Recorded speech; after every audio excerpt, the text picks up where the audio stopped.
ഒരാളുടെ ഹൗസ് വാമിങ് നടക്കുമ്പോൾ എന്തെങ്കിലും നിങ്ങൾ വാങ്ങിച്ചു കൊണ്ടുപോയി കൊടുക്കും. ഒരിക്കലും ഇതെനിക്ക് തിരിച്ചു കിട്ടണം ആലോചിക്കരുത്.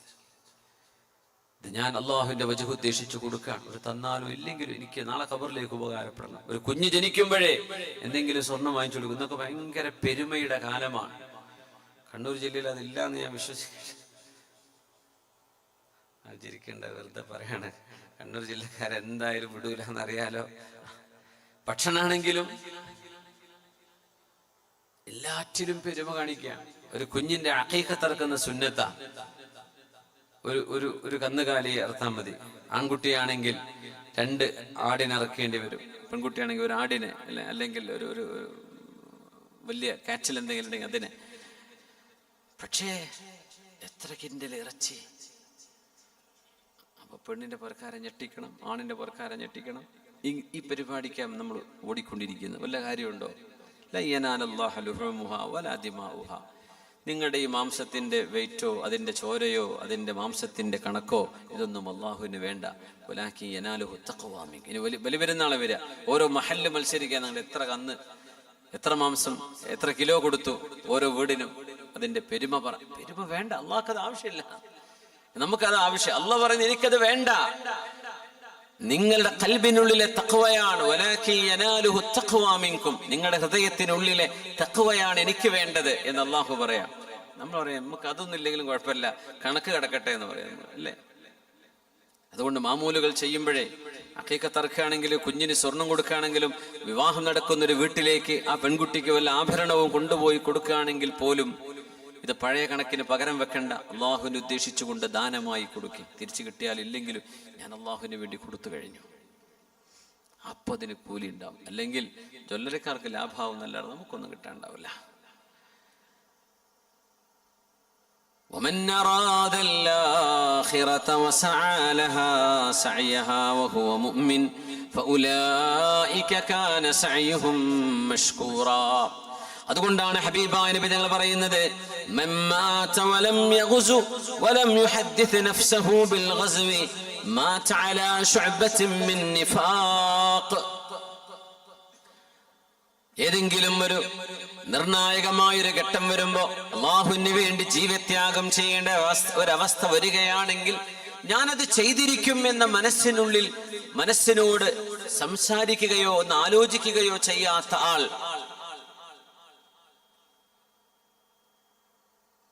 അയാള് മരിക്കുന്നത് ഹൃദയത്തിന്റെ ഉള്ളിൽ കാപട്യത്തിന്റെ ഒരു അംശവുമായിട്ടാണ് എന്ന് പുണ്യ നബി സല്ലല്ലാഹു അലൈഹി വസല്ലം.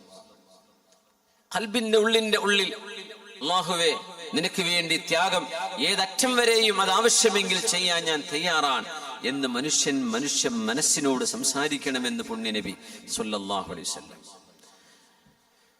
കാനൂ യുസാരിഊന ഫിൽ ഖൈറാത്ത് വയദ്ഊനനാ റഗബൻ വറഹബാ. നന്മകളിലേക്ക് ഓടി വരുന്നവരായിരുന്നു പ്രവാചകന്മാർ. അവരുടെ കുടുംബം, സക്കരിയ നബിയുടെ കുടുംബത്തെ കുറിച്ചാണ് പറഞ്ഞത്. ത്യാഗങ്ങൾ ചെയ്യാൻ, നന്മകൾ ചെയ്യാൻ, ജനങ്ങൾക്ക് ഉപകാരം ചെയ്യാൻ, പാവപ്പെട്ടവരെ സഹായിക്കാൻ, അവർക്ക് വേണ്ടി ഓടി നടക്കാൻ, സമയം ചെലവഴിക്കാൻ, സമ്പത്ത് കൊടുക്കാൻ സാധിക്കുന്ന എല്ലാ നന്മകളിലേക്കും ഓടിച്ചെല്ലുക. എന്നിട്ട് ഒരു നന്മ ചെയ്യാൻ നിങ്ങൾ ഉദ്ദേശിച്ചു കഴിഞ്ഞാൽ, മനസ്സുകൊണ്ട് തീരുമാനിച്ചു ഉറച്ചു കഴിഞ്ഞാൽ, നിങ്ങൾ അല്ലാഹുവിന്റെ മേൽ ഭരമേൽപ്പിക്കണമേ. കാര്യങ്ങൾ അല്ലാഹു നടത്തിത്തരും. അസ്മ ചെയ്യേണ്ടത് നിങ്ങൾ ചെയ്യേണ്ട ജോലിയാണ്. ഞാനത് ചെയ്തിരിക്കും. അസ്മ ചെയ്യാം. ഫതവക്കൽ അലല്ലാഹ്. അല്ലാഹുവിലേക്ക് ഭരമേൽപ്പിക്കുക. ഒരുപക്ഷെ ആ തീരുമാനിച്ച പ്രകാരം കാര്യങ്ങൾ ചെയ്യാൻ സാധിച്ചു എന്ന് വരും. അതല്ല, അതിന്റെ ഇടക്ക് അല്ലാഹു നമ്മളെ കൊണ്ടുപോയി എന്ന് വരും. നമ്മുടെ സമ്പത്ത് നഷ്ടപ്പെട്ടു എന്ന് വരും. ഒരു കുഴപ്പമില്ല, അസ്മ നിങ്ങൾ ചെയ്തോ, ആ അസ്മിനാണ് കൂലി. ഫഇദാ അസംത ഫതവക്കൽ അലല്ലാഹ്. അൽ മുഅ്മിനുൽ ഖവിയ്യു ഖൈറുൻ വഅഹബ്ബു ഇലല്ലാഹ്. അതുകൊണ്ടാണ് സത്യവിശ്വാസികൾ ആരോഗ്യമുള്ളവരാകണമെന്ന് ഖുർആൻ പറയുന്നത്. നിങ്ങൾ ആരോഗ്യം കാത്തു സൂക്ഷിക്കണം. അൽ മുഅ്മിനുൽ ഖവിയ്യു ഖൈറുൻ വഅഹബ്ബു ഇലല്ലാഹ്. ആരോഗ്യമുള്ള മുഅ്മിനായ മനുഷ്യൻ അല്ലാഹുവിന് ഏറ്റവും ഇഷ്ടപ്പെട്ടവരാണ്. അവര് അല്ലാഹുവിന്റെ കണ്ണിൽ ഖൈറുമാണ്. ആരെക്കാൾ? മിനൽ മുഅ്മിനിൽ ദഈഫ്. ആരോഗ്യമില്ലാത്ത മുഅ്മിനിനെക്കാളും അല്ലാഹുവിന് ഇഷ്ടം ആരോഗ്യമുള്ള ഒരു വിശ്വാസിയെയാണ്, ആണായാലും പെണ്ണായാലും. വഫീ കുല്ലിൽ ഖൈർ, അള്ളാഹുവിന്റെ നീതി രണ്ടാളിലും നന്മയുണ്ട്, പക്ഷെ ഒരാളിൽ നന്മ കൂടുതലാണ്. ആരോഗ്യം ഇല്ല എന്ന് വിചാരിച്ച ഒരു ഖൈർ തീരില്ല എന്നല്ല, വെറും തിന്നെയുള്ളൂ, ഒരു എക്സസൈസോ കാര്യങ്ങളോ ഒന്നും ചെയ്യാറില്ല, അതാണ് ദഈഫായ മുഅ്മിൻ. ഇപ്പുറത്ത് കുറച്ച് ഭക്ഷണം, നല്ല അധ്വാനം, ശരീരം മെയിൻറ്റെയിൻ ചെയ്യുന്നു. അൽ മുഅ്മിനുൽ ഖവിയ്യു, ആരോഗ്യമുള്ള മുഅ്മിൻ ഖൈറുൻ വ അഹബ്ബു ഇലല്ലാഹ്, അല്ലാഹുവിന് ഏറ്റവും ഇഷ്ടമാണ്, അല്ലാഹുവിന്റെ ദൃഷ്ടിയിൽ ഖൈറായവരുമാണ്. മിനൽ മുഅ്മിനിൽ ളഈഫ്, ആരോഗ്യമില്ലാത്തവനേക്കാളും അല്ലാഹുവിന് ഇഷ്ടം ആരോഗ്യമുള്ളവരെയാണ്. വഫീ കുല്ലിൻ ഖൈർ, രണ്ടുപേരിലും ഖൈറുണ്ട്. ആരോഗ്യമല്ല, ഒരു രോഗിയാന്ന് വിചാരിച്ചാൽ ഖൈറില്ലാത്ത ആള് നമ്മൾ പറയൂല. അല്ലാഹ് പറയാ രണ്ടാളിലും ഖൈറുണ്ട്, പക്ഷേ ആരോഗ്യമുള്ള ആളിൽ ഖൈർ കൂടുതലാണ്. ആരോഗ്യം മെയിൻറ്റെയിൻ ചെയ്യണം. അല്ലാഹു തൗഫീഖ് ചെയ്യട്ടെ. ഉപകാരപ്പെടുന്ന കാര്യങ്ങൾക്ക് ചെയ്യാൻ നിങ്ങൾ എപ്പോഴും ആഗ്രഹിക്കണം. നിങ്ങൾക്ക് ഉപകാരപ്പെടുന്നത് എന്തോ അത് ചെയ്യണമെന്ന് ആഗ്രഹിക്കണം. ഇപ്പൊ ചിലപ്പോ ഓൺ ടൈം ഉറങ്ങാൻ പറ്റിക്കോണമെന്നില്ല, പക്ഷെ ആഗ്രഹിക്കണം ഒരു നേരത്തെ പോയി കിടന്നുറങ്ങണം. ഇന്നിപ്പോ എന്തായാലും വലുത് കഴിയാതെ ഉറങ്ങാൻ വയ്യ, എങ്ങൾക്കും ഇരിക്കും. പക്ഷെ സാധാരണഗതിയിൽ ഇശ കഴിഞ്ഞ് വല്ലാണ്ടൊന്നും നീട്ടിക്കൊണ്ടു പോവാതെ വേഗം പോയി കിടന്നുറങ്ങാം. ഇശ കഴിഞ്ഞാൽ പിന്നെ ഇൽമ പഠിക്കാൻ വേണ്ടി ഇതൊക്കെ അതിൽ പെടും, അതിനെ ഉറക്കൊഴിക്കാവുന്ന, അല്ലാണ്ട് വെറുതെ ഉറക്കൊഴിക്കരുത്. ആഗ്രഹിക്കണം, അതിന് ചിലപ്പോ പറ്റിക്കോണമെന്നില്ല, എന്നാലും ആഗ്രഹിച്ചൂടെ? കൊതിയുണ്ട്, ഞാൻ വിചാരിക്കാറുണ്ട്, പക്ഷെ നടക്കാറില്ല. അതുപോലെ നടക്കണമെന്ന് എപ്പോഴും ആഗ്രഹിക്കും, കുറച്ച് ഓട്ടോ ചാട്ടോ എക്സസൈസോ ഒക്കെ ചെയ്യണമെന്ന്, അതൊന്നും അധികം നടക്കാറില്ല. നടക്കുക എന്ന് പറഞ്ഞ പോലെ തീരെ നടക്കാറില്ല. അപ്പോ ആഗ്രഹിക്കുന്നുണ്ട് മനസ്സുകൊണ്ട്. ഉപകാരപ്പെടുന്നത് ചെയ്യണമെന്ന് നിങ്ങൾ മനസ്സുകൊണ്ട് ആഗ്രഹിക്കണം. കുട്ടികള് അവര് ടീമായിട്ട് കളിക്കും. ഈ കളി എന്ന് പറഞ്ഞ സംഗതി, കളി ഒരു കാര്യമായിട്ട് മാറുന്ന കാലമാണ്. കളിയായിട്ട് നിന്നാൽ വലിയ കുഴപ്പമൊന്നുമില്ല, അത് സീരിയസ് ആവരുത്. കളിയുടെ ഏറ്റവും വലിയൊരു പോസിറ്റിവിറ്റി എന്ന് പറഞ്ഞാൽ സൗഹൃദം ഉണ്ടാവുന്ന. ഏത് ശത്രു രാജ്യങ്ങളാണെങ്കിലും ഒരു കളിക്കാൻ ഇറങ്ങിയ പിന്നെ ഭയങ്കര രസമാണ്. നാട്ടില് ശത്രുതയില്ലാതെ ഒരു മിംഗ്ലിംഗ്, നല്ലൊരു ഫ്രണ്ട്ഷിപ്പ് ഉണ്ടാക്കിയെടുക്കാൻ പറ്റും ഈ കളിക്കാൻ പോകുന്ന ആൾക്കാർ. അതൊരു പ്രയാസമൊന്നുമില്ല. നിങ്ങൾ ഔറത്ത് കാണിക്കരുത്, ഔറത്ത് കാണിച്ച് കളിക്കരുത്, നിസ്കാരം കളാക്കും ചെയ്യരുത്, പിന്നെ ഇതൊരു പണിയായിട്ട് കൊണ്ടുനടക്കരുത്. ഈ 3 കാര്യം ശ്രദ്ധിച്ചാൽ മതി. ആകെ കളിക്കാൻ അവരെ കിട്ടുള്ളൂ, ഒരു പണിക്ക് കിട്ടും. കളിച്ച ആരോഗ്യമുണ്ട്, എന്നാ അവനെ കൊണ്ട് 2 സിമെന്റ് ചാക്കുമ്പോൾ പള്ളിക്ക് ആവശ്യമുണ്ട് മോനെ എന്ന് എടുത്തോന്ന് ചോദിച്ചാൽ അവർ വരുമോ? പിന്നെ ഇപ്പൊ എന്തേ ആരോഗ്യം കൊണ്ട് കാര്യം? ഇതാ ആ വീട്ടില് രോഗിയാണ്, രോഗി എടുത്തിട്ട് ഹോസ്പിറ്റലിൽ കൊണ്ടുപോകാൻ പറ്റുമോ? നല്ല മസിലും കാണിച്ച് നടക്കുകയാണ്, ജിമ്മിനൊക്കെ പോയിട്ട് ഡെയിലി പോയിട്ട് ഭയങ്കര മസിലാണ്. ആ രോഗി എടുത്തിട്ടൊന്ന് അതിനൊന്നും ഇവരെ കിട്ടൂല. ആ സമയത്തൊക്കെ ഒരു കിടന്നുറങ്ങിയായിരിക്കും. ഇവരെന്ത് കിട്ടും? ഇങ്ങനെ കാണിച്ച് നടക്കുക, ഇങ്ങനെ കട്ടയെ കാണിച്ച് നടക്കാന്ന് പറയില്ലേ, എന്താ വലിയ കാര്യമുണ്ടോ? ആരോഗ്യം കൊണ്ട് ഉപകാരപ്പെടട്ടെ. ആർക്കെങ്കിലും, ഉമ്മത്തിന്, മനുഷ്യർക്ക്, ചുറ്റുപാടിന്, നമ്മുടെ പ്രകൃതിക്ക്, ഈ ഭൂമിക്ക് ഉപകാരപ്പെടണ്ടേ? ഉപകാരപ്പെടണം. ഉപകാരപ്പെടുന്ന കാര്യങ്ങൾക്ക് വേണ്ടി നിങ്ങൾ ആഗ്രഹിക്കണം. എത്ര മനോഹരമായ ഹദീസാണെന്നറിയോ? അല്ലാഹുവിന്റെ സഹായം ചോദിക്കണേ. അശക്തനായി പോവരുത്. എന്നെ കൊണ്ട് ഒന്നിനും പറ്റുന്നില്ലല്ലോ, ഞാൻ ഒന്നിനും കൊള്ളില്ലല്ലോ, എന്നെ കൊണ്ടൊന്നും ആവില്ലല്ലോ, എന്നെ കൊണ്ടൊന്നും ചെയ്യാൻ പറ്റുന്നില്ലല്ലോ എന്ന് ചിന്തിക്കരുത്. എനിക്ക് സാധിക്കുമെന്ന് ആലോചിക്കും. എന്നെ കൊണ്ടാവും, ഞാൻ എന്റെ ആരോഗ്യവും എന്റെ സമയവും എന്റെ സമ്പത്തും എന്റെ എല്ലാ കഴിവും നന്മയ്ക്ക് വേണ്ടി, മനുഷ്യർക്ക് വേണ്ടി, ഉപകാരത്തിന് ഞാൻ ചെലവഴിക്കും എന്ന് മനസ്സുകൊണ്ട് ആഗ്രഹിക്കണമേ. ഇതെല്ലാം നിങ്ങൾ ചെയ്തു, നന്മ ചെയ്യണമെന്ന് ആഗ്രഹിച്ചു, ആരോഗ്യം നിലനിർത്തണമെന്ന് ആഗ്രഹിച്ചു, നാടിനും സമൂഹത്തിനും പള്ളിക്കും മദ്രസക്കും നമ്മുടെ സംവിധാനങ്ങൾക്ക് ഉപകാരം ചെയ്യണമെന്ന് മനസ്സുകൊണ്ട് നിയത്ത് ചെയ്തു. ഇതൊക്കെ ചെയ്തിട്ട്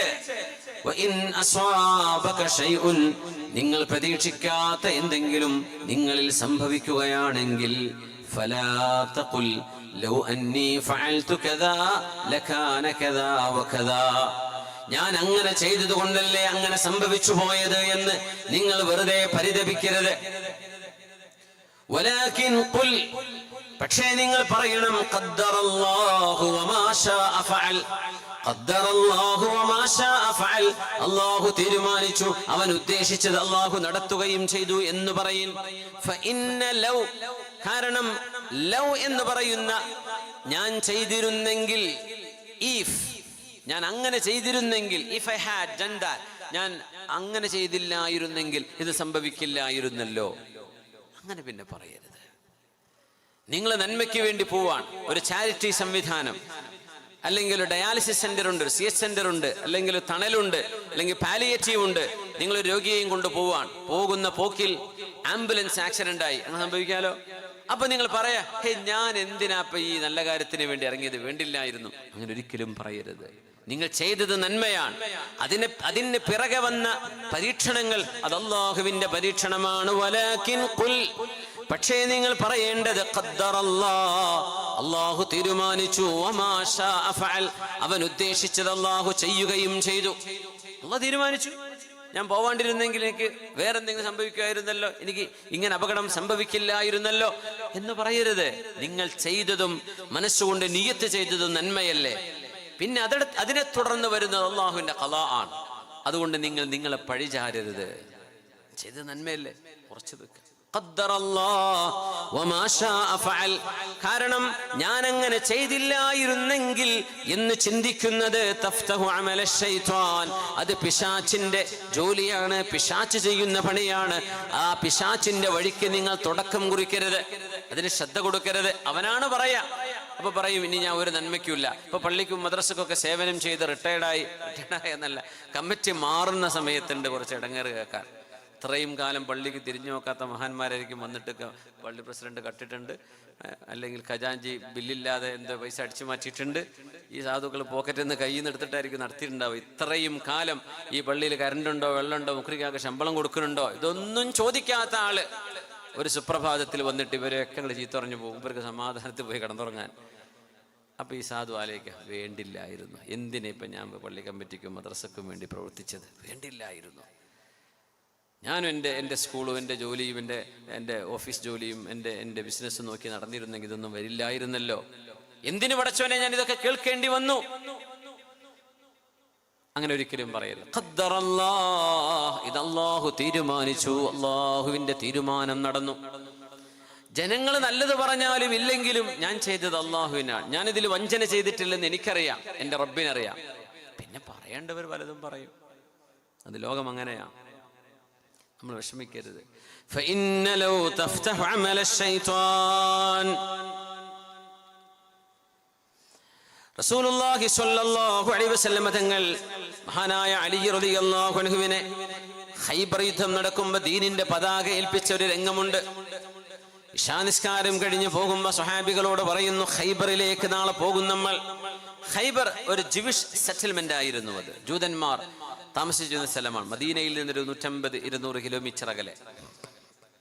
ഇപ്പോൾ പോയാലും അന്നത്തെ ജൂതന്മാരുടെ കോട്ടകളുടെ അവശിഷ്ടങ്ങൾ ഇപ്പോൾ ഖൈബർ അത് ടൂറിസം മേഖലയായി പ്രഖ്യാപിച്ചിട്ടുണ്ട്. ഇപ്പോൾ അവിടെ ചെന്നാൽ എത്രയും 100 റിയാലോ 150 റിയാലോ ടിക്കറ്റ് എടുത്താൽ അവരുടെ പഴയകാല കോട്ടകൾക്കുള്ളിലൂടെ അവരുടെ ബഗീസിൽ പോയിട്ട് ഇങ്ങനെ വിശദീകരണം കേട്ട് കണ്ടുവരാം. 1400 കൊല്ലം മുമ്പുള്ള ജൂതന്മാരുടെ കോട്ടകൾ ഇന്ന് ടൂറിസത്തിൽ തുറന്നു കൊടുത്തിട്ടുണ്ട് സൗദി അറേബ്യ. ഒരുപാട് മേഖലകളിൽ മാറ്റം വന്ന കൂട്ടത്തിൽ അങ്ങനെയും സംഭവിച്ചിട്ടുണ്ട്. ഖൈബർ യുദ്ധം നടക്കുമ്പോൾ പുണ്യനബി തങ്ങൾ പറഞ്ഞു, ദീനിന്റെ ഈ പതാക ഞാൻ ഏൽപ്പിക്കുന്നത് റജുലൻ, ഒരു ആൺകുട്ടിയെ, ഒരു ചെറുപ്പക്കാരൻ, ഒരു പുരുഷനെ ഞാൻ ഏൽപ്പിക്കും. യുദ്ധത്തിന് അവരാ പോവുക. എന്താ ഈ ആളിന്റെ പ്രത്യേകത എന്നറിയോ? യുഹിബ്ബുല്ലാഹ വറസൂലഹു, അല്ലാഹുവിനെയും അവന്റെ റസൂലിനെയും ഇഷ്ടപ്പെടുന്ന ആളാണ്. വയുഹിബ്ബുഹുല്ലാഹു വറസൂലുഹു, അല്ലാഹുവിനും റസൂലിനും അയാളെ ഇഷ്ടവുമാണ്. അങ്ങനത്തെ ഒരാളെയാണ് ഞാൻ ഈ പതാക ഏൽപ്പിക്കുന്നത്. യഫ്തഹുല്ലാഹു അലാ യദൈ, അവരുടെ കരങ്ങളാൽ അല്ലാഹു വിജയം നൽകും. അപ്പൊ സ്വഹാബികൾ കിടന്നുറങ്ങിയിട്ട് ആർക്കും ഉറക്കമുറുകയില്ല എന്നാ. ആരായിരിക്കും ആ ആള്? അല്ലാഹും റസൂലും സ്നേഹിക്കുന്ന, റസൂലിനെയും അല്ലാഹുവിനെയും ഇഷ്ടപ്പെടുന്ന ഒരാൾ. അവരുടെ കരങ്ങളാൽ ഖൈബർ വിജയം വരിക്കുകയും ചെയ്യുമെന്ന് പറഞ്ഞപ്പോ ആരാണത് എന്നറിയാൻ ഓരോരുത്തരും ആഗ്രഹിച്ചു. അന്ന് പതാക പിടിക്കുന്ന ഒരു നേതാവുക എന്നത് സ്വഹാബത്തിന്റെ ആരുടെയും ആഗ്രഹമല്ല. പക്ഷേ ഉമർ റളിയല്ലാഹു അൻഹു പറയുമായിരുന്നു,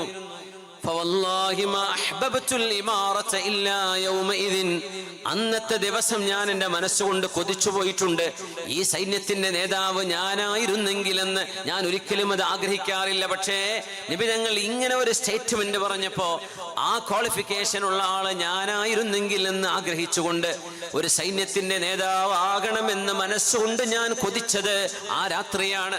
ആര് പറഞ്ഞു? ഉമർ റളിയല്ലാഹു അൻഹു. അതുവരെ നേതൃത്വം ആഗ്രഹിച്ച് ആരും ആഗ്രഹിക്കാൻ പാടില്ലാത്ത സംഗതിയാണത്. നമ്മൾ മത്സരിക്കുന്ന ആൾക്ക് സ്ഥാനാർത്ഥി എന്ന പേര് വെക്കുന്നത്. സ്ഥാനാർത്ഥി എന്ന് പറഞ്ഞാൽ നമ്മൾ മത്സരിക്കുന്ന ആൾ ആ വാക്കർത്ഥം ഇച്ചിരി ഡേഞ്ചറാണ് ഇസ്ലാമിക കാഴ്ചപ്പാടിൽ. സ്ഥാനാർത്ഥി എന്ന് പറഞ്ഞാൽ എന്താ? സ്ഥാനം അർത്ഥിക്കുന്ന ആള്, സ്ഥാനം ആഗ്രഹിക്കുന്ന ആള്. ഇസ്ലാമിലാണെങ്കിലോ സ്ഥാനം ആഗ്രഹിക്കുന്നവർക്ക് കൊടുക്കാൻ പാടില്ല. പക്ഷേ നമ്മുടെ മലയാള പ്രയോഗം അതാണെന്ന് ചോദിച്ചിട്ട് വോട്ട് ചെയ്യാതിരിക്കേണ്ടെന്നല്ല ഞാൻ പറയേണ്ടത്, അത് ആ വഴിക്ക് പോയിക്കോട്ടെ. പക്ഷെ വാക്ക് ഇപ്പൊ മലയാളത്തിൽ ഭാര്യ എന്ന് പറഞ്ഞാൽ എന്താ? ഭരിക്കപ്പെടുന്നവൾ എന്നാണ്. അപ്പൊ ആരാ ഭരിക്കുന്ന ആള്? ഭർത്താവ്. കർത്താവ് എന്ന് പറഞ്ഞ പോലെ ഭർത്താവ് ഭരിക്കുക, മറ്റാള് ഭരണത്തിന് കീഴിൽ നിൽക്കുന്ന ആള് എന്നാണ്. ഇസ്ലാമിൽ അതല്ലല്ലോ പ്രയോഗം. ഇസ്ലാമിൽ എന്താ? സൗജ്, ഇണയെന്നാണ്, സ്പൗസ്. പകുതി ഉത്തരവാദിത്തം ഏറ്റെടുത്ത് ഒരു നാണയത്തിന്റെ രണ്ട് പുറം പോലെ എന്നൊക്കെ പറയാൻ പറ്റുമെങ്കിൽ അതാണ് ഇസ്ലാമിന്റെ പ്രയോഗം. സൗജ്, സൗജത്ത്, ഇണ, തുണ എന്നാണ്. പക്ഷെ മലയാളത്തിൽ അത് വരുമ്പം ഭരിക്കപ്പെടുന്ന ആള് എന്നായി മാറും. ഇസ്ലാമിൽ അങ്ങനെയല്ലല്ലോ. ഭാര്യനെ പുറത്ത് അങ്ങനെ ഭരിക്കുക, അവരുമായി കൂടി ആലോചിക്കണം എന്നാ പറഞ്ഞത് അല്ലേ? അവരുമായി കൺസൾട്ടേഷൻ ചെയ്യണം, അവരെ ബഹുമാനിക്കണം, അവരുടെ ആഗ്രഹങ്ങളെ ബഹുമാനിക്കണം, അവർക്ക് നീതി കൊടുക്കണം. ഇതൊക്കെ ഇസ്ലാമിന്റെ നിയമങ്ങളാണ്. ഭരിക്കപ്പെടുന്ന ആളെന്ന് പറഞ്ഞാൽ അവർക്ക് എന്ത് അവകാശം പറയാൻ പറ്റുമോ? പക്ഷെ മലയാളത്തിൽ അത് പ്രയോഗം അങ്ങനെയാണ്. ആ പ്രയോഗത്തിന് ഇച്ചിരി ഭാഷ അങ്ങനെയാണല്ലോ. ഭാഷയിൽ ചില അടിച്ചുപണികളൊക്കെ നമ്മൾ ചിലത് ഇങ്ങനെ അത് ഇറങ്ങിച്ചെന്നാൽ വേണ്ടിവരുമെന്ന് തോന്നിപ്പോകുന്നു. നേതൃത്വം ആഗ്രഹിക്കുന്നവർക്കത് കൊടുക്കരുതാണ്. പക്ഷേ യോഗ്യതയുള്ള ആളുകൾ അവരത് ഏറ്റെടുക്കുകയും വേണം. എന്നല്ല എന്നെ ആക്കണേ എന്ന് പറഞ്ഞ് എല്ലാവർക്കും നോട്ടീസ് അടിക്കുക, എല്ലാവർക്കും വാട്സപ്പ് മെസ്സേജ്, എന്നെ സെക്രട്ടറിയൊക്കെ എടുക്കണേ, എല്ലാവരും എനിക്ക് വോട്ട് ചെയ്യണേ, എന്നെ തിരഞ്ഞെടുക്കണേ. അത് ചെയ്യാൻ പാടില്ല എന്നാണ്. അത് ജനങ്ങൾ തീരുമാനിക്കണം ആരാണ് യോഗ്യതയുള്ളവർ, അവരെ ഏൽപ്പിക്കുക, അവർ മുമ്പിൽ നിൽക്കുക. ഉമർ റളിയല്ലാഹു അൻഹു പറയുമായിരുന്നു, ഒരിക്കലും ജീവിതത്തിൽ ഒരു നേതൃത്വം ഞാൻ കൊതിച്ചിട്ടില്ല. പക്ഷേ അലി റളിയല്ലാഹു അൻഹു ആയിരുന്നു ഈ സംഭവത്തിൽ നബി തങ്ങൾ തെരഞ്ഞെടുത്ത ആൾ അലി തങ്ങളാ.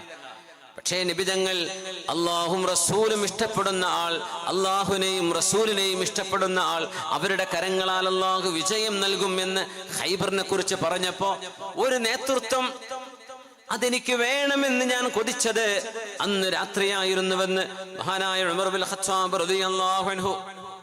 സുബഹി നിസ്കാരം കഴിഞ്ഞ് സഹാബികളൊക്കെ നബിന്റെ മുമ്പിൽ ഇങ്ങനെ നിൽക്കുകയാണ്. തങ്ങളിത് ഇന്നലെ പറഞ്ഞു പോയതല്ലേ, ആരെയാണ് ഈ തെരഞ്ഞെടുക്കാൻ പോകുന്നത്? നോക്കുമ്പോ കൂട്ടത്തിൽ അലിയാരെ കാണുന്നില്ല. നബി തങ്ങൾ ചോദിച്ചു, ഐന അലി, അലിയാരെവിടെയെന്ന് ചോദിച്ചു. നബിയെ ബിഹി റമദുൻ, ചെങ്കണ്ണ് പിടിച്ച് കിടക്കുകയാണ്, വീട്ടില് വരാൻ പറ്റിയിട്ടില്ല. എന്നാ വിളിച്ചു കൊണ്ടുവരിൻ, അലിയാരോട് വരാൻ പറയിൻ. ഇപ്പൊ കണ്ണിങ്ങ തുറക്കാൻ പറ്റാതെ അലി റളിയല്ലാഹു അൻഹു വന്നു, ചെങ്കണ്ണ് പിടിച്ചിരിക്കാൻ. നബി തങ്ങൾ അവിടുത്തെ ഉമിനീര് കൊണ്ട്, അവിടുത്തെ പരിശുദ്ധമായ ഉമിനീർ, അത് ഷിഫാഇൻ്റെതാണ്, അതുകൊണ്ട് ശമനം കിട്ടിയിട്ടുണ്ട്, മുഅ്ജിസത്താണ്. അത് മഹാനുടെ കണ്ണിലങ്ങ് പറ്റിക്കൊണ്ടു, കണ്ണങ്ങ് തുറന്നു, ഒരു കുഴപ്പവുമില്ലാത്ത പോലെ ഹബീബിന്റെ മുഅ്ജിസത്ത്. എത്രയോ സഹാബിമാർ അനുഭവിച്ചതും ഹദീസുകളിൽ കാണുന്നത്. എല്ലാ പ്രവാചകന്മാരും മുഅ്ജിസത്തുകൾ ചെയ്തിട്ടുണ്ട്. അപ്പോ അലിയാരെ, ഈ പതാക നിങ്ങളുടെ കയ്യിലാണ് ഞാൻ നൽകുന്നത്. അങ്ങനെയാണ് പിന്നെ മുറഹിബുമായുള്ള ദ്വന്ദ്വയുദ്ധം നടന്നതും. അനല്ലദീ സമ്മതിനി ഉമ്മി ഹൈദറ കലൈഥി ഗാബാതിൻ കരീഹിൽ മൻദറ അകീലുക്കും ബിസ്സാഇ കൈലസിന്ദറ എന്നൊക്കെ അലി റളിയല്ലാഹു അൻഹു പാടിയ കവിതകൾ ഖൈബറിലാണ്. ആ ഖൈബർ വിജയം വരിക്കുകയും ചെയ്തു. ഒരു നന്മ ഒരു മനുഷ്യൻ ചെയ്യുകയാണെങ്കിൽ ആ നന്മയിൽ വിജയം വേണമെന്നുണ്ടെങ്കിൽ അതിൻ്റെ അടിസ്ഥാനപരമായ നിബന്ധനകളിൽ ഒന്ന്, ആ മനുഷ്യൻ അല്ലാഹുവിനോടും റസൂലിനോടും മഹബ്ബത്ത് വേണം. അപ്പൊ നമ്മുടെ വിഷയങ്ങളൊക്കെ ബർക്കത്തുണ്ടാവും. അല്ലാഹുവിനോടും മഹബ്ബത്ത്, നബിതങ്ങളോടും മഹബ്ബത്ത്, ഹുബ്ബുക ഖൽബ് കൊണ്ട് അങ്ങേയറ്റത്തെ ഇഷ്ടം അല്ലാഹുവിനോടും റസൂലിനോടും. ഇതുണ്ടെങ്കിൽ അല്ലാഹുവിന്റെ കരങ്ങളാൽ വിജയം നൽകുമെന്ന് അലി തങ്ങളെ സംബന്ധിച്ച് പറഞ്ഞ വാക്ക് അന്വർത്ഥമാവുകയാണ്. ഹബ്ബുള്ള ആളുകൾ ഇടപെടുന്നത്, അവരുടെ പ്രാർത്ഥന, അവരുടെ ദുആ, അവരുടെ സാന്നിധ്യം ഒക്കെ ബറക്കത്താണ്. ഹബ്ബ് വേണം. അല്ലാഹു നമ്മുടെ ഖൽബിലൊക്കെ അത് നിറച്ചു തരട്ടെ. ഇതൊന്നും ഒരു ചെലവില്ലാത്തത്. അങ്ങനെ ഇതിന് 1000 രൂപ വേണമെന്ന് പറഞ്ഞാൽ ഒരൊറ്റ കുട്ടി ഉണ്ടാവില്ല. അതിന് ഉണ്ടാവോ? എല്ലാ ദിവസവും 1000 രൂപ പള്ളി കൊടുത്താലേ ഹുബ്ബ് കിട്ടുള്ളൂ എന്ന് പറഞ്ഞാൽ ആരെങ്കിലും കൊടുക്കുമോ? കൊടുക്കൂല. എന്നാൽ ലൈഫ് ടൈം ഹബ്ബിന് ഒരു ചെലവില്ല. മനസ്സുകൊണ്ട് തീരുമാനിച്ചാൽ മതി, എനിക്ക് അള്ളാഹുവിനെയും അവൻ്റെ റസൂലിനെയും ഇഷ്ടമാണ്. അള്ളാഹു നമ്മുടെ ഖൽബിൽ ഇത് തരട്ടെ. ഇത് മുഅ്മിന്റെ അടയാളമാണ്. നമ്മുടെ ഖൽബിൽ അള്ളാഹു ഇത് തരട്ടെ. ആമീൻ യാ റബ്ബൽ ആലമീൻ. യബ്ന ആദം, ആദമിന്റെ മോനെ, ലാ തഅജസ്, എന്നെ കൊണ്ട് കഴിയില്ല എന്ന് നീ പറഞ്ഞിരിക്കരുത് എന്ന ഹദീസ് നമ്മൾ കേട്ടു. ഇനി വേറെ ഹദീസ്, ലാ തഅജസ് അൻ 4 റക്അാത്തിൻ ഫി അവ്വലിൻ നഹാർ അക്ഫിക ആഖിറഹ്. നിന്റെ പകലിന്റെ ആദ്യ സമയം, പകല് പ്രഭാതമായി കഴിഞ്ഞാൽ 4 റക്അത്ത് നിസ്കരിക്കാൻ നീ അശക്തനാവരുത്. എന്നെ കൊണ്ട് പറ്റൂല എന്ന് പറയല്ലേ. അക്ഫിക ആഖിറഹ്, ആ പകലിന്റെ ശേഷം വരുന്നത് മുഴുവൻ നിനക്ക് വേണ്ടി ഞാൻ സംരക്ഷിച്ചു തരും. 4 റക്അത്ത് സുന്നത്ത് നിസ്കരിക്കണം എല്ലാ ദിവസവും രാവിലെ. ളുഹല്ലേ, ളുഹയുടെ 4 റക്അത്ത്, ളുഹ 2 റക്അത്ത് നിസ്കരിച്ചാലും മതി. പക്ഷെ 4 റക്അത്ത് ളുഹ നിസ്കരിച്ചാൽ ആ ദിവസത്തിന്റെ മുഴുവൻ അള്ളാഹു സംരക്ഷണം നൽകുമെന്ന് പുണ്യ നബി സല്ലല്ലാഹു അലൈഹി വസല്ലം. യബ്ന ആദം, ആദമിന്റെ മോനെ, ലാ തഅജസ് അൻ 4 റക്അാത്തിൻ ഫി അവ്വലിൻ നഹാർ, പകലിന്റെ ആദ്യ പകുതിയിൽ തന്നെ 4 റക്അത്ത്. സൂര്യൻ ഉദിച്ച് 20 മിനിറ്റ് കഴിഞ്ഞ് ളുഹർ ബാങ്ക് വിളിക്കുന്നതിന്റെ 20 മിനിറ്റ് മുമ്പ് വരെ ളുഹ നിസ്കരിക്കാൻ പറ്റും. നിങ്ങൾ 4 റക്അത്ത് 2-2ആയി 4 റക്അത്ത് നിങ്ങൾ നിസ്കരിക്കുകയാണെങ്കിൽ അക്ഫിക ആഖിറഹു, ആ പകലിന്റെ അവസാന ഭാഗം നിനക്കൊരു ഉപദ്രവവും ഒരു വിഷമവുമില്ലാതെ സന്തുഷ്ടമായി സന്തോഷമായി നിനക്ക് അതിന്റെ പകലിന്റെ അവസാനം നിന്റെ മുമ്പിലേക്ക് വന്നു ചേരും. അത് ഞാൻ ഏറ്റെടുത്തു. അല്ലാഹു തആല പറയാം. പക്ഷെ നീ എനിക്ക് വേണ്ടി എന്ത് ചെയ്യണം? 4 റക്അത്ത് നിസ്കരിക്കണം. അപ്പൊ ലാ തഅജസ്, അത് എന്നെ കൊണ്ട് പറ്റൂല എന്ന് പറയല്ലേ. 4 റക്അത്ത് ളുഹർ തന്നെ കൂടിക്കണമെന്ന് ആലോചിച്ച് നടക്കുക. പിന്നെ ഇപ്പൊ എങ്ങനെ 4 റക്അത്ത് സുന്നത്ത് നിസ്കരിക്കുക? അങ്ങനെ ആവരുത്. 4 റക്അത്തല്ലേ ഉള്ളൂ. 4 റക്അത്ത് നിസ്കരിച്ചാൽ ഡെയിലി 5000 രൂപ കിട്ടും എന്ന് പറഞ്ഞാൽ നമ്മൾ നിസ്കരിക്കൂലേ? എത്ര ഒഴിവില്ലെങ്കിലും പോയി നിസ്കരിക്കൂലേ? ഇല്ല. മനുഷ്യൻ അങ്ങനെ പെട്ടെന്ന് കിട്ടുന്നത് മനുഷ്യന് ഭയങ്കര ഇഷ്ടമാണ്. പെട്ടെന്നാവണം. ഒരു ബിസിനസ് തുടങ്ങിയാൽ നാളെ തന്നെ ലാഭം കിട്ടണമെന്ന് ആഗ്രഹിക്കുക. ഭാര്യ ഗർഭിണിയെന്ന് പറഞ്ഞാൽ പിറ്റത്തെ മാസം തന്നെ പ്രസവിക്കണമെന്ന് പറ്റുമോ? കാത്തിരുന്നല്ലേ പറ്റൂ. സമയാവണ്ടേ? എല്ലാറ്റിനും സമയവും സന്ദർഭമൊക്കെ ഉണ്ടാവും. പക്ഷെ മനുഷ്യൻ പെട്ടെന്നാവണമെന്ന് ആഗ്രഹിക്കുന്നവനാണ് ഏതൊരു കാര്യം. നമ്മൾ അറബികളെ പറയും സുറ സുറ. നമുക്കുണ്ട് ഈ പരിപാടി സുറ സുറ അല്ലേ? മലയാളികൾക്കൊക്കെ അല്ലേ? ഒരു ഹോട്ടലിൽ ചെന്നൊരു ചായ ഇട്ടണ നേരം വൈകിയ ചൂടാവില്ലേ? നമ്മള് ഭക്ഷണം കൊണ്ടുവന്ന്, ചോറ് കൊണ്ടുവന്ന്, കറി എത്തിയിട്ടില്ല, നേരം വൈകി, നമ്മളെ സപ്ലൈയറോട് ഒന്ന് തട്ടി കയറൂലേ? സുറ സുറ നമുക്കുണ്ടത്. ഇത് പാടില്ല, എന്ന് കുറച്ച് സബൂറാവുക. സബൂർ എന്ന് പറയില്ലേ? ക്ഷമ. പുണ്യനബി പറയാ, നിങ്ങൾക്ക് പറ്റൂല എന്ന് പറയരുത്. 4 റക്അത്ത് ളുഹ, 2 റക്അത്ത് ഏതായാലും നിസ്കരിച്ച് പോരുന്നവരുണ്ടാവും. നമ്മുടെ ശരീരത്തിലെ 360 ജോയിന്റുകൾക്ക് അള്ളാഹുവിന് ചെയ്യുന്ന നന്ദിയാണ് ളുഹ നിസ്കാരം. നമ്മൾ പഠിച്ചിട്ടുണ്ട്, മനസ്സിലാക്കിയിട്ടുണ്ട്. അത് 2 4 ആക്കാം. അക്ഫിക ആഖിറഹു, പകലിന്റെ അവസാനം നിനക്ക് ഞാൻ സന്തോഷം നൽകും, നിനക്കൊരു വിഷമവും വരൂല. വഇൻ തസ്ബിറൂ വതത്തഖൂ ഫഇന്ന ദാലിക മിൻ അസ്മിൽ ഉമൂർ, നിങ്ങൾ ക്ഷമിക്കുകയും അല്ലാഹുവിനെ ഭയപ്പെടുകയും ചെയ്യുകയാണെങ്കിൽ ഫഇന്ന ദാലിക മിൻ അസ്മിൽ ഉമൂർ, കാര്യങ്ങളിൽ ഏറ്റവും യോഗ്യതയുള്ള, ഏറ്റവും നല്ല പവറുള്ള ഫാമായ കാര്യം നിങ്ങൾ ക്ഷമിക്കലാണ്, അള്ളാഹുവിനെ ഭയപ്പെടലാണ്. അള്ളാഹുവിനെ ഭയപ്പെടലാണ്. നല്ലൊരു ഡീല് വന്നു, അള്ളാഹുവിന് ഇഷ്ടമല്ല, ഇവിടെ നിന്ന് ഇറങ്ങി ഓടണം. എൻ്റെ സുഹൃത്തൊരു കഥ പറഞ്ഞു. അദ്ദേഹം ഒരു നാടിന്റെ പേരൊന്നും പറയാൻ പറ്റില്ല, ഇപ്പോഴത്തെ കാലം അങ്ങനെയാണ്. അദ്ദേഹം ഹോട്ടലിൽ താമസിക്കുക. അപ്പൊ കോള് വന്നു. ഹോട്ടൽ നമ്പറിൽ നിന്ന് കണക്ട് ചെയ്തിട്ട് നിങ്ങൾ എവിടെയാണ്? റൂമിലാണ്. ഉറങ്ങാണോ? അല്ലേ? പക്ഷെ നിനക്ക് എന്താ വേണ്ടത്? അപ്പോൾ ഒരു പെൺകുട്ടിയാണ്. ഞാൻ നിങ്ങളുടെ റൂമിലേക്ക് വരികയാണ്. എന്തിനു വരുന്നു? ഞാൻ നിങ്ങളുടെ അടുത്ത് വരുന്നു, എനിക്ക് കാണണ്ട. അപ്പൊ അവളുടെ ശരീരവും അവരുടെ സൗന്ദര്യവും വിശദീകരിക്കുകയാണ്. എന്തിന്? പച്ചയായ ഹറാമിലേക്ക് ആ പെൺകുട്ടി നിങ്ങളുടെ റൂമിലേക്ക് ഞാൻ വരട്ടെ എന്ന് ചോദിക്കുകയാണ്. ഈ മനുഷ്യൻ റൂം പൂട്ടിയിട്ട് കുപ്പായം പോലും ശരിക്കിടാണ്ട് ഇറങ്ങി ഓടിപ്പോകുന്ന പോക്കിൽ ഈ പെൺകുട്ടി കയറി വരുന്നത് കണ്ടു. പക്ഷെ ഞാൻ എൻ്റെ തടി രക്ഷപ്പെടുത്തുകയാണ് ഉണ്ടായത്. സുബ്ഹാനല്ലാഹ്.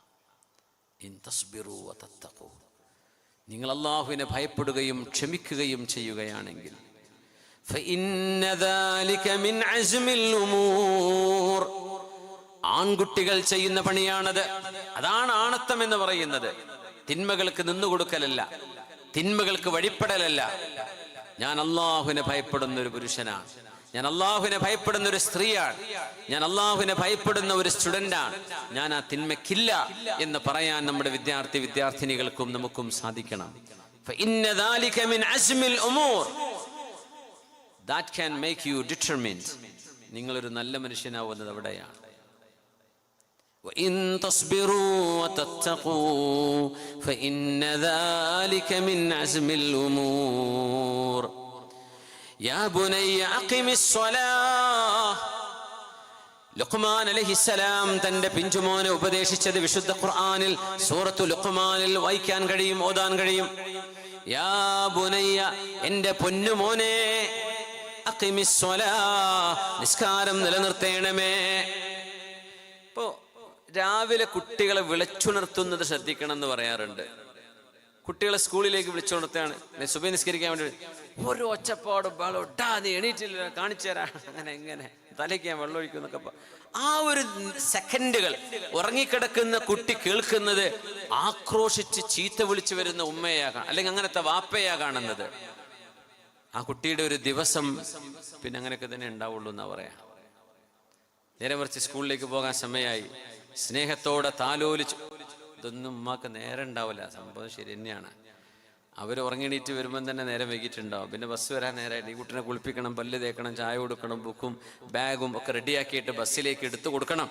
അതിനൊന്നും ഇപ്പോൾ ഈ താലോലിച്ച് ഇപ്പോൾ ഉസ്താദ് പറഞ്ഞ ഈ ഐഡിയ ഒന്നും നടക്കൂല എന്ന് ഇപ്പം തന്നെ നിങ്ങൾക്ക് തോന്നുന്നുണ്ടാവും. പക്ഷേ വേണ്ടത് അങ്ങനെയാണ്. പേടിപ്പിച്ചിട്ടല്ല എഴുന്നേൽപ്പിക്കരുത്. രാവിലത്തെ ഒരു ഉണർവിൻ്റെ അത് ജീവിതം തുടങ്ങുന്ന സമയമാണ്. സ്നേഹത്തോടെ നിസ്കരിക്കാൻ വിളിക്കുക.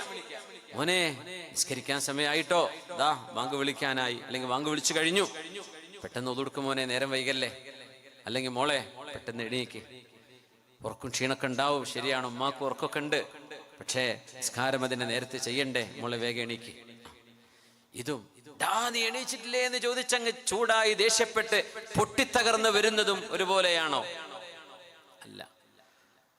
ലുഖ്മാൻ അലൈഹിസ്സലാം മോനോട് നിസ്കരിക്കാൻ പറയാം. എങ്ങനെ പറയുന്നറിയോ? യാ ബുനയ്യ ഖിമിസ് സ്വലാഹ്. ഇബ്നി എന്ന് പറഞ്ഞാൽ മോനെ എന്നാണ്. ബുനയ്യ എന്ന് പറഞ്ഞാൽ അത് സ്നേഹത്തിൽ, മലപ്പുറത്തുകാരൊക്കെ വിളിക്കും ഇങ്ങനെ കുഞ്ഞുമോനെ എന്ന് വിളിക്കും. കുഞ്ഞുമോൻ, കുഞ്ഞാപ്പൂ എന്നൊക്കെ പറഞ്ഞിട്ട് മലപ്പുറത്ത് അങ്ങനെ ഓമനപ്പേര് കുറച്ച് കൂടുതലുണ്ട്. നിങ്ങളെ നാട്ടിലുണ്ടോ എന്ന് എനിക്കറിയില്ല. ഒന്നുമില്ലല്ലേ, നിങ്ങൾ പേരല്ലേ വിളിക്കുള്ളൂ അല്ലേ? ബുനയ്യ എന്ന് പറഞ്ഞ ശരിക്കും കുഞ്ഞുമോനെ എന്നാ. മലപ്പുറത്തൊക്കെ തെളിവായി, കുഞ്ഞുമോനെ എന്ന് വിളിക്കാൻ ഒരു ഒപ്പുണ്ട്. യാ ബുനയ്യ, എന്റെ കുഞ്ഞുമോനെ, അഖിമിസ്സലാ, നിസ്കാരം നിലനിർത്തേണമേ. മോനോട് പറയുമ്പോ യബ്നി, യാ വലദ്, ദാ മോനെ എന്ന് പറയാം. അതൊന്നല്ല വിളിക്കുന്നത്, യാ ബുനയ്യ.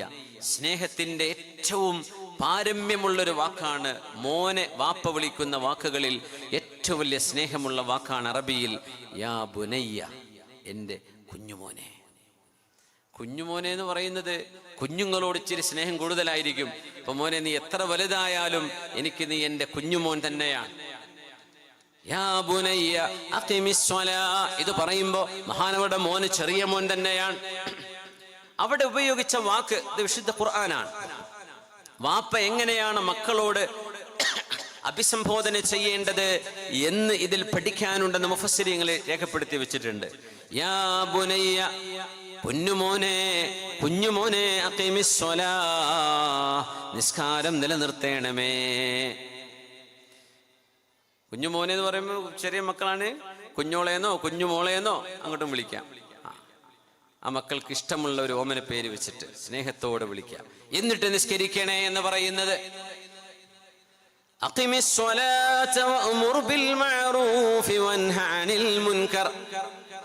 നന്മ കൊണ്ട് കൽപ്പിക്കണേ മോനെ, നന്മ ചെയ്യണേ എന്ന് നിന്റെ കൂട്ടുകാരോട് നീ പറയണം. എന്തല്ല, നീ തിന്മ ചെയ്യരുത് എന്നല്ല പറയണത്, നന്മ നീ മറ്റുള്ളവരെ കൊണ്ട് ചെയ്യിപ്പിക്കണം. അപ്പൊ നന്മ നീ ചെയ്യൽ മാത്രമല്ല, നീ മറ്റുള്ളവരെ കൊണ്ട് നന്മ ചെയ്യിപ്പിക്കണം. നിന്റെ സ്കൂളില്, നിന്റെ ക്ലാസ്സില്, നിന്റെ കൂടെയുള്ളവർ എന്തെങ്കിലും തെറ്റ് ചെയ്യുമ്പോൾ അവരോടത് ചെയ്യരുത് എന്ന് പറയാൻ എൻ്റെ പൊന്നുമോനെ നിന്നെ കൊണ്ട് കഴിയണം. നമ്മുടെ മക്കൾക്ക് കൊടുക്കേണ്ട ഏറ്റവും നല്ല ഉപദേശം അതാ. അവിടെ ചെന്നിട്ട് നീ അവിടെ ബുദ്ധിമുട്ടാക്കരുത്, അല്ലെങ്കിൽ അവിടെ നീ കച്ചറ കളിക്കരുത്, അല്ലെങ്കിൽ ടീച്ചറെ ബുദ്ധിമുട്ടാക്കരുത്. ഇതൊക്കെ പറയുന്നതിനപ്പുറം നീ ചെല്ലുന്ന ഒരു ക്ലാസ്സിൽ, നീ പഠിക്കുന്ന ഒരു സ്കൂളിൽ എല്ലാവരും നല്ലവരായി മാറണം നിന്നെ കണ്ണുകൊണ്ട് എന്ന് മകനോട് പറയാൻ ലുഖ്മാൻ അലൈഹിസ്സലാം. അതുകൊണ്ടാണ് ഏറ്റവും നല്ല വാപ്പയായി ലുഖ്മാൻ അലൈഹിസ്സലാമിനെ ഖുർആൻ പരിചയപ്പെടുത്തിയത്. യാ ബുനയ്യ ഖിമിസ് സ്വലാഹ്, പിഞ്ചു മക്കളോടാണെങ്കിൽ പോലും നന്മയിലേക്ക് ഓടി വരാൻ അള്ളാഹു നടത്തുന്ന അഭിസംബോധനയാണിത്. ഇന്നഹും കാനൂ യുസാരിഊന ഫിൽ ഖൈറാത്ത്, നന്മകളിലേക്ക് ഓടി വരുന്നവരായിരുന്നു അവരെ. സക്കരിയാ നബിയുടെ സമൂഹം, അവിടുത്തെ ഭാര്യ സക്കരിയാ നബിയുടെ മകൻ യഹ്യാ നബി എന്നൊക്കെ ഖുർആൻ പറയുമ്പോ മക്കളോടും നമ്മളോടും ഒക്കെ ഒരുപാട് നന്മകൾ ചെയ്യാൻ വിശുദ്ധ ഖുർആൻ ഇങ്ങനെ ആഹ്വാനം ചെയ്യാൻ. അതാണ് പറഞ്ഞത്, ക്ഷമിക്കണേ, അല്ലാഹുവിനെ ഭയപ്പെടണമേ, 4 റക്അത്ത് നിങ്ങൾ ദുഹാ നിസ്കരിക്കണമേ, അല്ലാഹുവിനോടും റസൂലിനോടും സ്നേഹമുണ്ടാവണേ എന്നൊക്കെ പറയുന്നത് അല്ലാഹുവിന്റെ ആഹ്വാനമാണ്. യാ ബുനയ്യ ഖിമിസ് സ്വലാഹ് വഅ്മുർ ബിൽ മഅറൂഫി വൻഹ അനിൽ മുൻകർ വസ്ബിർ അലാ മാ അസാബക് ഇന്ന ദാലിക മിൻ അസ്മിൽ ഉമൂർ. മോനെ, നിസ്കാരം നിലനിർത്തണേ, നന്മ കൽപ്പിക്കണമേ, തിന്മ വിരോധിക്കണമേ. വസ്ബിർ അലാ മാ അസാബക്, നിനക്ക് സംഭവിക്കുന്ന വിഷമങ്ങളിൽ, പ്രയാസങ്ങളിൽ മോനെ നീ ക്ഷമിക്കണമേ.